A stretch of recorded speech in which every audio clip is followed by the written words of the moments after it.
Hello, Ghost in the Machine. I have a new review of... I'm sorry. It's just... this couch that I've been doing all these videos on for all this time is just falling apart. I mean, whoa! I mean, Servo can't even sit on it. Look at this thing. Look at this.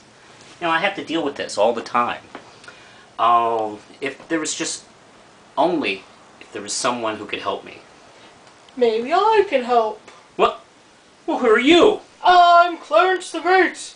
I can make a new couch appear with my awesome magic powers. You can do that for me? Sure. Watch it all, bitches. Woo!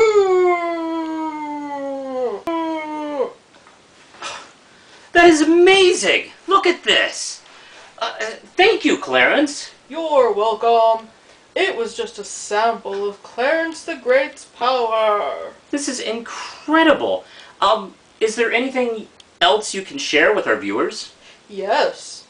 There is no afterlife. After death, there is only a cold black void.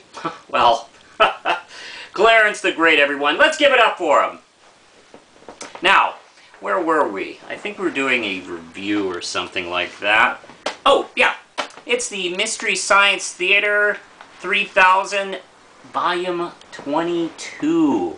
Oh, it features some of my all-time favorites. I know I've said that before, but seriously. Oh, Time of the Apes, Mighty Jack, The Violent Years, and The Brute Man. And we've had a wonderful collection of episodes here that gives us both Mike and Joel at their best, I think. And it includes the Steve Vance posters of Time of the Apes, Mighty Jack, The Brute Man, What's the Matter, Don't You Like It? And The Violent Years, an Ed Wood classic. Where do we start? How about The Time of the Apes? Now, quick explanation. Sandy Frank is a producer here in America who found quite a few things he liked a lot, or at least thought he could make some money with, distribute them here in America, including the anime series Gatchaman. He actually brought over to the shores of the US of A as Battle of the Planets. It's probably maybe the best thing he's known for here. But he did that with a lot of Japanese stuff, like Fugitive Alien, which is still not on DVD, and of course Time of the Apes, the Mighty Jack, and by the way, the Gamera films he brought over during the 80s, I think, which of course was done in Mst3K classically, and is in a previous box set, the Gamera versus Mst3K box set, which is highly rated, highly recommended from me. Now, Time of the Apes, here's the thing. Unlike the Gamera films, Time of the Apes is a TV series. I think it was a 22-episode series that they cut together to look like a 90-minute film. By the way, when you do that, boy, that editing gets really choppy. And actually, this is probably one of the more successful times he's done it. It mostly comes together. Probably in the second half, it starts getting really, really extra fast-paced, Grant Morrison style. But for the most part, you kind of get it. Although there was like some plot lines that seemed to come out of nowhere first time you watch it. And also there's several different conclusions which confuse Joel and the bots a lot. This episode begins, and it starts with the nursery that the mad scientists try to play in. And this plot line goes on actually 2 episodes. I think it's Daddy-O they do it, and they continue with this, where Frank accidentally turns one of the babies into a guy, which is kind of creepy and hilarious.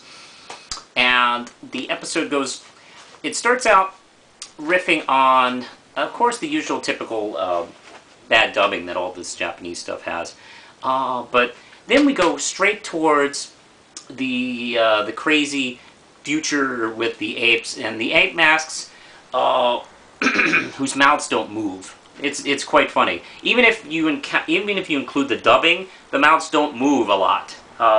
Sometimes they go like this, and they say a whole bunch of different things. But you know, that's not really that much, really. So they get a lot of humor out of that. The music is extra goofy, and some of my favorite music is in this one.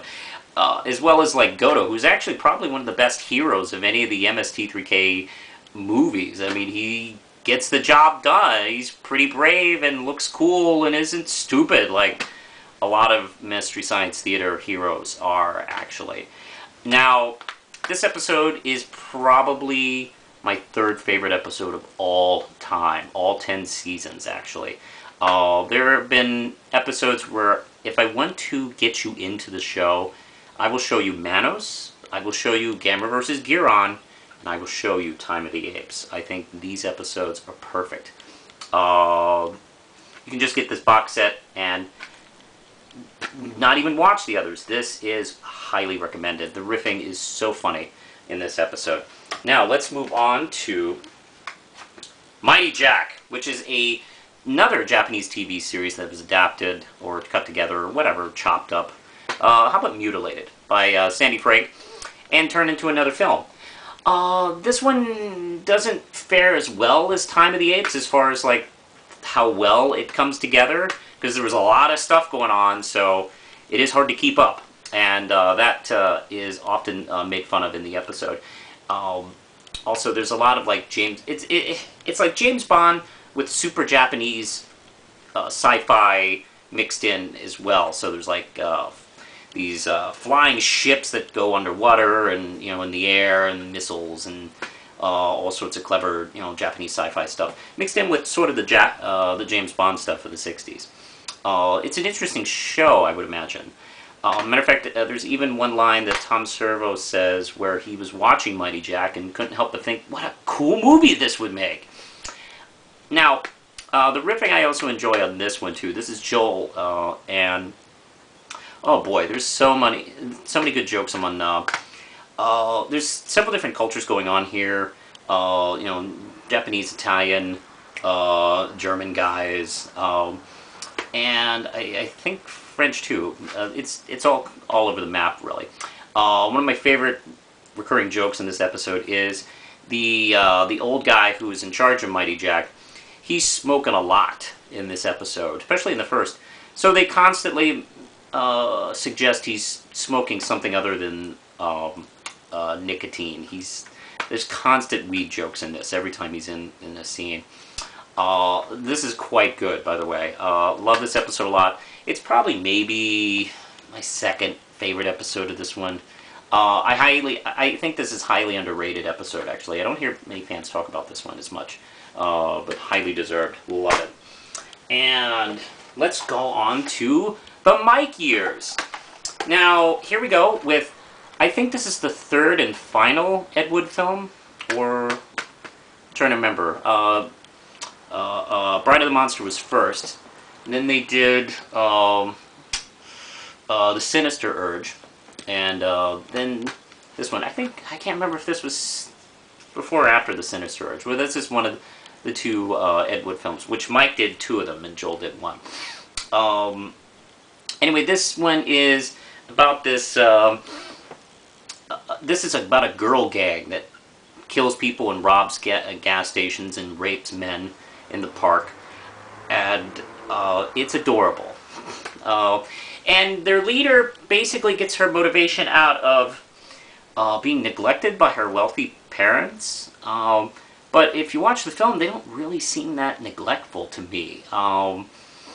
Neglectful is leaving your kid for days and days and not paying attention, or something. There's several scenes in this film where the parents do seem interested in what's going on in the daughter's life. I think maybe if I could buy that in a movie if you just show me those scenes of them being neglected. I don't know.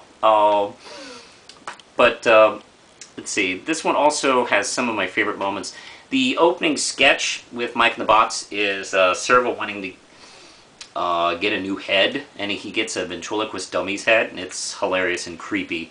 And Mike's solution is to pull his head off, and that goes into horrifying results. This episode has some almost baffling scenes, like the Servo Barbra Streisand sequence, which confuses and frustrates a lot of people.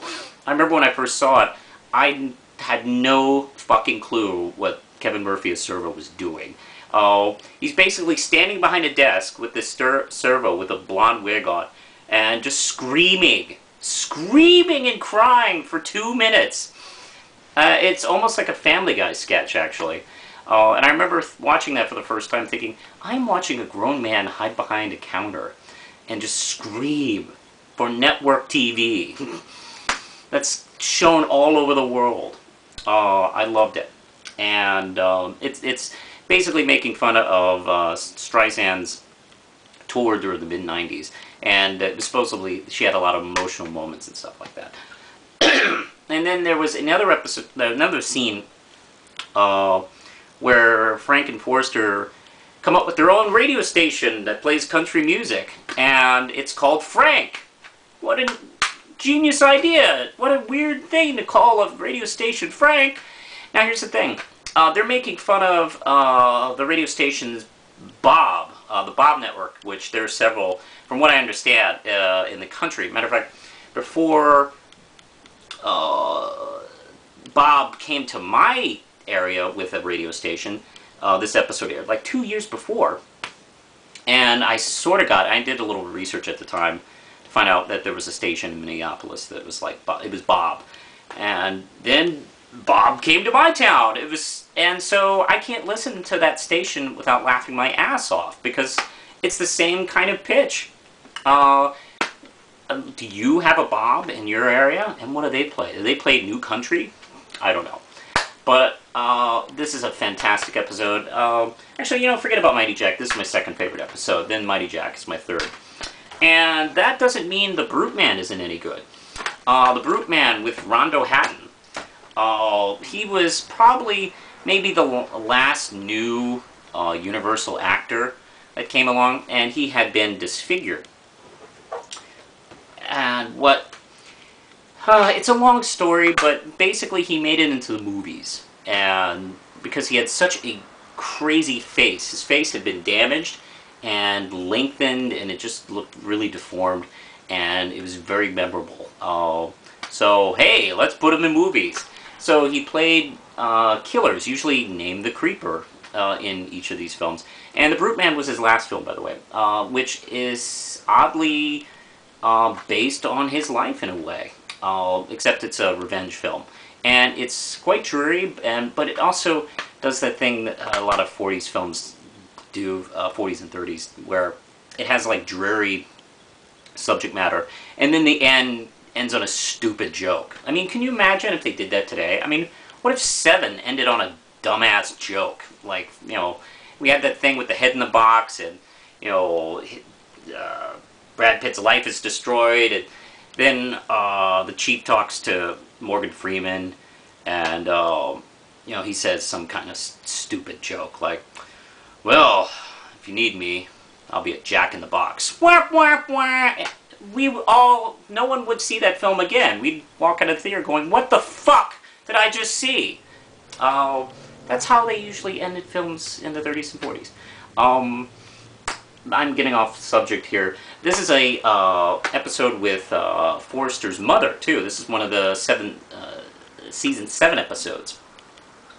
And it involves, they only had 7 episodes in that season, I think. 5 or 7 episodes. So they didn't really have too much time to develop the relationship between Forrester and Pearl Forrester. But you can definitely see somewhere in the middle, they were trying to kind of figure out where it was going. Where we had this weird thing where Forrester was really upset that Pearl was going on a date, almost jealous. And they have a lot of fun with that creepiness to it. Excellent episode. I do recommend this. By the way, if you're a fan of the film The Rocketeer, has a henchman in that film, that big giant lummox guy who breaks people in half. No kidding, he was based on Rondo Hatton, and Rick Baker did the makeup. He was a big fan of Rondo and actually paid tribute to him in The Rocketeer with that character. So if you watch this and go, hey, that guy looks familiar, that's why. Little history. This, of course, is a wonderful box set. This is probably one of the best box sets they've done in a while, actually. I could watch all these episodes over and over again. If you are not watching Mst3K and you're interested in checking out, start here. This is 5 RAM chips. Push the button, Lindsay.